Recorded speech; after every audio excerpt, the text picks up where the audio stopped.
എല്ലാവർക്കും നമസ്കാരം. പുതിയൊരു വീഡിയോയിലേക്ക് എല്ലാവർക്കും സ്വാഗതം. ഇന്നത്തെ റെസിപ്പി തേങ്ങാപ്പാലൊക്കെ ചേർത്തിട്ടുള്ള നല്ല നാടൻ മുട്ടക്കറിയാണ്. ഇത് നമുക്ക് അപ്പത്തിൻ്റെയും ഇടിയപ്പത്തിൻ്റെയും കൂടെയൊക്കെ നല്ലൊരു കോമ്പിനേഷനാണ്.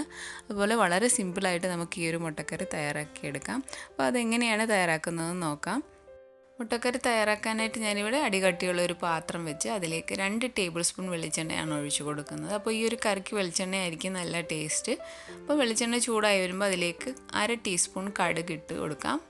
അത് നന്നായിട്ടൊന്ന് പൊട്ടി വരുമ്പോൾ നമുക്കതിലേക്ക് കുറച്ച് കറിവേപ്പിലയും കൂടെ ചേർത്ത് കൊടുക്കാം. കറിവേപ്പില ചേർത്തിട്ട് നന്നായിട്ടൊന്ന് എണ്ണയിലിട്ട് നന്നായിട്ടൊന്ന് ഇളക്കി കൊടുക്കാം. ഇനി ഇതിലേക്ക് 2 മീഡിയം സൈസ് സവാള ചെറുതായിട്ട് അരിഞ്ഞതാണ് ചേർത്ത് കൊടുക്കുന്നത്. അപ്പോൾ നമുക്ക് സവാള നീളത്തിൽ വേണമെന്നുണ്ടെങ്കിൽ അരിഞ്ഞ് ചേർക്കാം. ഞാനിപ്പോൾ ഇവിടെ ചെറുതായിട്ട് അരിഞ്ഞ് ചേർത്തന്നേ ഉള്ളൂ. അപ്പം സവാള അരിഞ്ഞത് ചേർത്തതിന് ശേഷം നമുക്കിതിലേക്ക് 1 ടീസ്പൂൺ വെളുത്തുള്ളി അരിഞ്ഞത് ചേർത്ത് കൊടുക്കാം. അതിൻ്റെ കൂടെ 1 ടീസ്പൂൺ ഇഞ്ചി അരിഞ്ഞതും ചേർത്ത് കൊടുക്കുക. ഇനി എരിക്ക് ആവശ്യമായിട്ടുള്ള 3 പച്ചമുളകും കൂടെ കീറിയതാണ് ചേർത്ത് കൊടുക്കുന്നത്. അപ്പോൾ നമ്മൾ ഇതിൻ്റെ അകത്ത് മുളക് പൊടിയൊന്നും ചേർക്കുന്നില്ല, പച്ചമുളകിൻ്റെ മാത്രം എരിയാണ്. ഇനി ഇതെല്ലാം ചേർത്തതിന് ശേഷം കുറച്ച് ഉപ്പും കൂടെ ചേർത്തിട്ട് ഇനി സവാളയും വെളുത്തുള്ളിയും ഇഞ്ചിയെല്ലാം നന്നായിട്ടൊന്ന് വഴറ്റിയെടുക്കണം. അപ്പോൾ വഴറ്റിയെടുക്കണമെന്ന് പറയുമ്പോൾ ഒത്തിരി ഗോൾഡൻ ബ്രൗൺ ഒന്നും ആവണ്ട, ചെറുതായിട്ടൊന്ന് ചുമന്ന കളറൊക്കെ ഒന്ന് ചെറുതായിട്ടൊന്ന് മാറി വന്നാൽ മതിയാവും.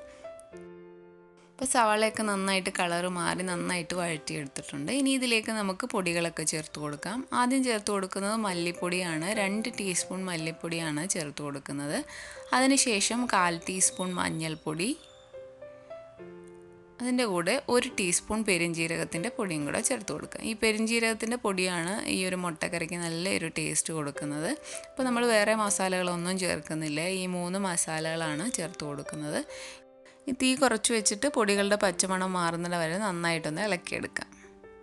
ഇപ്പോൾ പൊടികളുടെയൊക്കെ പച്ചമണം മാറി വന്നിട്ടുണ്ട്. ഇനി ഇതിലേക്ക് നമുക്ക് തേങ്ങയുടെ 2ാം പാൽ ഒഴിച്ചു കൊടുക്കാം. ഞാനിവിടെ 1.5 കപ്പ് തേങ്ങയുടെ 2ാം പാലാണ് ഒഴിച്ചു കൊടുക്കുന്നത്. അപ്പം അതും കൂടെ ചേർത്ത് നന്നായിട്ടൊന്ന് മിക്സ് ചെയ്യാം. അപ്പം ഈ സമയത്ത് ഇളക്കിയിട്ട് ഉപ്പൊക്കെ വേണമെന്നുണ്ടെങ്കിൽ നമുക്ക് ചേർത്ത് കൊടുക്കാം. ഇനി ഇത് നന്നായിട്ടൊന്ന് തിളച്ച് വരുമ്പോൾ നമുക്കിതിലേക്ക് പുഴുങ്ങിയ മുട്ട ചേർത്ത് കൊടുക്കാം. ഞാനിവിടെ 4 പുഴുങ്ങിയ മുട്ടയാണ് ചേർത്ത് കൊടുക്കുന്നത്. അപ്പോൾ മുട്ട ചേർത്തതിന് ശേഷം നന്നായിട്ടൊന്ന് മുട്ടയൊന്നും പൊട്ടിപ്പോവാതെ നന്നായിട്ട് ഇളക്കി മസാലയിലിട്ട് നന്നായിട്ടൊന്ന് ഇളക്കി കൊടുക്കുക. ഇനി ഇത് അടച്ച് വെച്ചിട്ട് മസാലയൊക്കെ നന്നായിട്ട് മുട്ടയിലൊന്ന് പിടിക്കാൻ വേണ്ടി ഒരു മീഡിയം ഫ്ലെയിമിലിട്ട് നന്നായിട്ടൊന്ന് ഇതൊന്ന് മസാലയൊന്ന് കുറുകി വരണം. അതുവരെ നമുക്കിതൊന്ന് അടച്ച് വെച്ചിട്ട് നന്നായിട്ടൊന്ന് കുക്ക് ചെയ്തെടുക്കാം. ഇപ്പോൾ 5 മിനിറ്റ് ആയിട്ടുണ്ട്. ഇപ്പോൾ തുറന്ന് നോക്കാം. അപ്പോൾ മസാലയൊക്കെ നന്നായിട്ട് കുറുകി വന്നിട്ടുണ്ട്. അപ്പം ആദ്യം നമ്മൾ 2ാം പാൽ ചേർത്ത് നന്നായിട്ട് കുറുകി വന്നിട്ട് വേണം 1ാം പാൽ ചേർക്കാൻ. ഞാനിപ്പോൾ ഇവിടെ 1/2 കപ്പ് തേങ്ങയുടെ 1ാം പാലാണ് ചേർത്ത് കൊടുക്കുന്നത്. തേങ്ങാപ്പാൽ നമ്മൾ ഒഴിച്ചു കൊടുത്തതിന് ശേഷം തീ ഓഫ് ചെയ്തിട്ട് വേണം നന്നായിട്ട് മിക്സ് ചെയ്യാൻ, അല്ലെങ്കിൽ നമ്മൾ 1ാം പാൽ ഒഴിച്ചു കൊടുക്കുമ്പോൾ അതങ്ങ് പിരിഞ്ഞു പോകും. ഇനി ഇത് തേങ്ങാപ്പാൽ ചേർത്തിട്ട് നന്നായിട്ട് മിക്സ് ചെയ്യാം. അതുപോലെ 2ാം പാൽ നന്നായിട്ട് കുറുകിയിട്ട് വേണം 1ാം പാൽ ഒഴിച്ചു കൊടുക്കാൻ, അല്ലെങ്കിൽ ഒത്തിരി അങ്ങ് വെള്ളമായി പോവും. ഇതിപ്പോൾ നമ്മൾ തേങ്ങാപ്പാൽ ചേർത്ത് നന്നായിട്ട് മിക്സ് ചെയ്തെടുത്തിട്ടുണ്ട്. ഇനി ഇതിലേക്ക് ഞാൻ കുറച്ച് കറിവേപ്പിലയും കൂടെ ചേർത്ത് കൊടുക്കുകയാണ്. അതും കൂടെ ചേർത്ത് നന്നായിട്ടൊന്ന് മിക്സ് ചെയ്ത് കൊടുക്കാം. അപ്പോൾ അങ്ങനെ നമ്മളുടെ സിമ്പിളായിട്ടുള്ള തേങ്ങാപ്പാൽ ചേർത്തിട്ടുള്ള നാടൻ മുട്ടക്കറി റെഡി ആയിട്ടുണ്ട്.